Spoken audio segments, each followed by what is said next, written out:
அன்பான உறவுகளே, சைத்தான் நம்மை வழிகெடுத்துவிட்டு மறுமையில் எப்படி தப்பித்துக் கொள்கிறான்? வாங்க பார்ப்போம். அல்-குர்ஆன் 14:22. மறுமையில் இவர்களைப் பற்றி தீர்ப்பு கூறப்பெற்றதும் சைத்தான் இவர்களை நோக்கி, நிச்சயமாக அல்லாஹ் உங்களுக்கு உண்மையான வாக்குறுதியையே வாக்களித்திருந்தான்.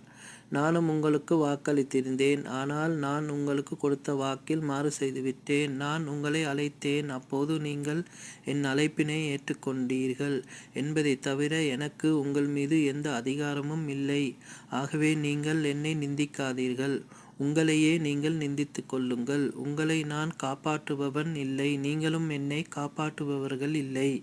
நீங்கள் முன்னால் என்னை அல்லாஹ்வுக்கு இணையாக்கிக் கொண்டிருந்ததையும் நிச்சயமாக நான் நிராகரித்துவிட்டேன். நிச்சயமாக ஆக்கிரமக்காரர்களுக்கு நோவினை மிக்க வேதனை உண்டு என்று கூறுவான். அஸ்ஸலாமு அலைக்கும் வரஹ்மத்துல்லாஹி வபரகாத்துஹ்.